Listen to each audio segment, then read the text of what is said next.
Bienvenue dans cette nouvelle édition du 12-15. Au sommaire, la force régionale contre Boko Haram déployée dès le 30 juillet.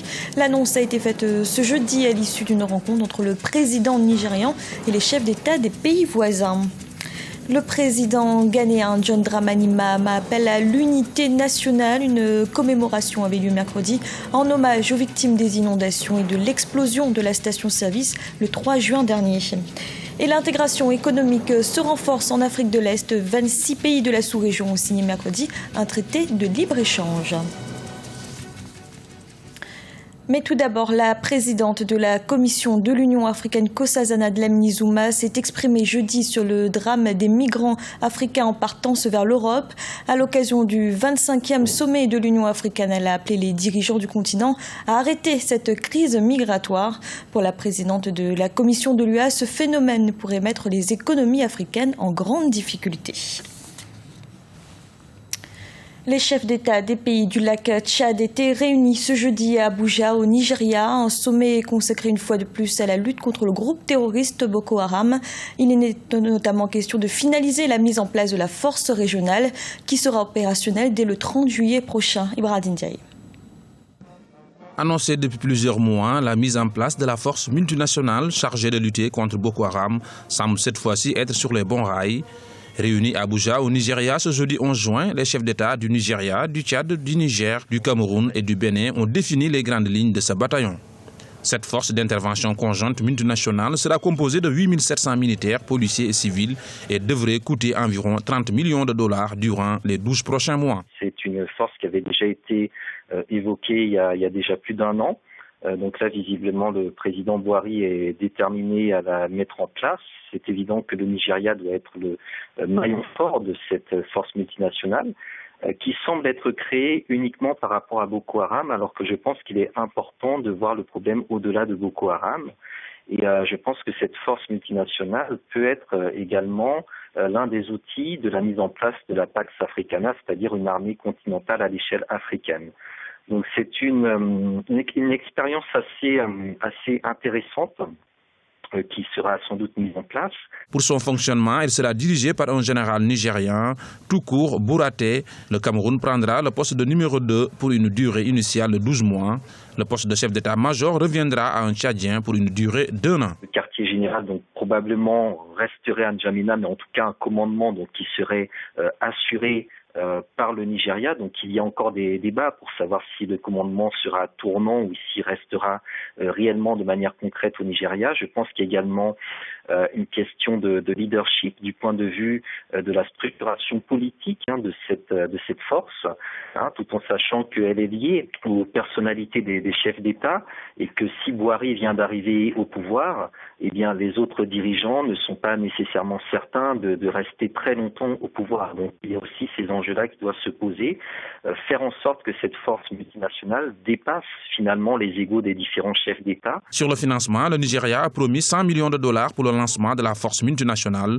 Pour le reste, les contributions de l'Union africaine et du Conseil de sécurité de l'Organisation des Nations Unies ainsi que les partenaires habituels de l'Afrique sont attendus. La force multinationale remplacera les forces de la coalition composée du Cameroun, du Tchad, du Nigeria et du Niger, déjà en action sur le terrain depuis février 2015. Elle devrait être opérationnelle d'ici le 30 juillet 2015. Le ministère de l'Intérieur marocain a annoncé ce jeudi le démantèlement d'une cellule terroriste composée de 7 personnes. L'opération a été menée par le nouveau Bureau central des investigations judiciaires. Les membres de la cellule projetaient d'enlever et de tuer des touristes, notamment dans des stations balnéaires.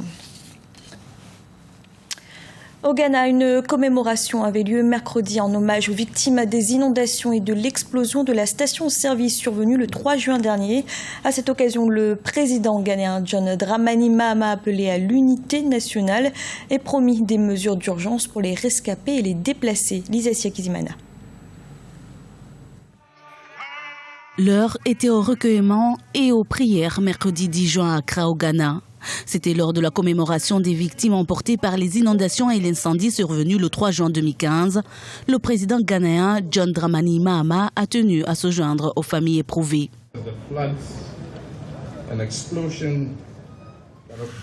Les inondations et les explosions qui ont eu lieu le 3 juin ont tout détruit.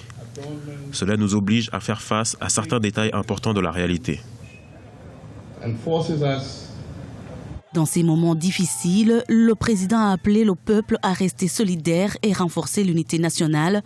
L'incendie s'est déclaré dans la nuit du mercredi 3 juin dans un parking de poids lourds qui a ensuite ravagé une station de service à proximité du rond-point Kwame Nkrumah à Accra, la capitale ghanéenne. Cet incendie a eu lieu au moment où les gens s'abritaient des pluies diluviennes.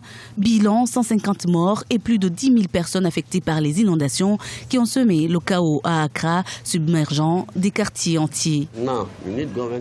Aujourd'hui, j'ai besoin d'aide. Si quelqu'un peut m'aider, ce serait bien. Je n'ai plus d'argent, plus rien. Tout ce que je possédais est parti comme ça. Voilà pourquoi je suis assis ici. 3 jours de deuil avaient été décrétés à partir du lundi 8 juin. Le président ghanéen a qualifié cette catastrophe de sans précédent. Il a promis de nouvelles mesures pour prévenir les incendies et la prise en compte des défaillances des infrastructures d'Accra. 26 pays d'Afrique de l'Est ont signé mercredi un traité de libre-échange, une nouvelle étape dans l'intégration économique du continent. Cette zone de libre-échange, c'est un marché de 625 millions d'habitants et de plus de 1000 milliards de dollars. Ibrahim Ndiaye. Un grand pas vers le libre-échange a été franchi en Afrique. Des représentants de 25 pays africains ont signé ce mercredi 10 juin un premier accord de création d'une zone tripartite de libre-échange. Elle devrait relier 3 blocs économiques, le marché commun de l'Afrique orientale et australe, la COMESA, la communauté de développement d'Afrique australe, la SADC, et la communauté d'Afrique de l'Est, soit 57% de la population africaine. Nous essayons d'établir un calendrier pour exécuter tous les points de l'accord. Ce que nous avons accompli aujourd'hui restera dans nos esprits comme un jour historique et un point décisif pour atteindre notre ambition de fusionner la région. Il reste toutefois de nombreux obstacles à la libre circulation des marchandises et des biens sur le continent africain. Les défis sont liés à l'aspect purement bureaucratique. Dans ces pays dont certains sont arabophones, anglophones et francophones, l'infrastructure n'est pas adaptée parce que vous ne pouvez pas conduire une voiture ou prendre un train du Caire à Cape Town. Donc c'est un concept très élégant, mais cela prendra un certain temps pour le réaliser et ne pas parler des avantages qui prendront beaucoup plus de temps à se manifester pour les pays participants. Certains analystes suggèrent de renforcer les organes régionaux déjà existants, tels que la CEDEAO, la Communauté économique des États de l'Afrique de l'Ouest, avant de créer de nouveaux organes. Avant de combiner ces 3 groupes, il serait d'abord intéressant de faire travailler ces pays individuellement afin qu'ils perçoivent les avantages de l'Alliance plutôt que d'essayer de combiner 54 pays africains. Par conséquent, si la CEDEAO en tant que groupe peut travailler à améliorer les conditions économiques de l'Afrique de l'Ouest, si l'EAC, East African Community, qui fonctionne très bien, peut faire cela et améliorer la qualité de vie et la production économique en Afrique de l'Est, si la SADC, la zone de développement sud-africaine, peut faire cela, vous avez vu ce qui se passe en Afrique du Sud. Ils chassent déjà les étrangers. Donc d'une part, vous chassez les étrangers. D'autre part, vous dites que vous souhaitez une intégration. Il y a là une certaine incohérence.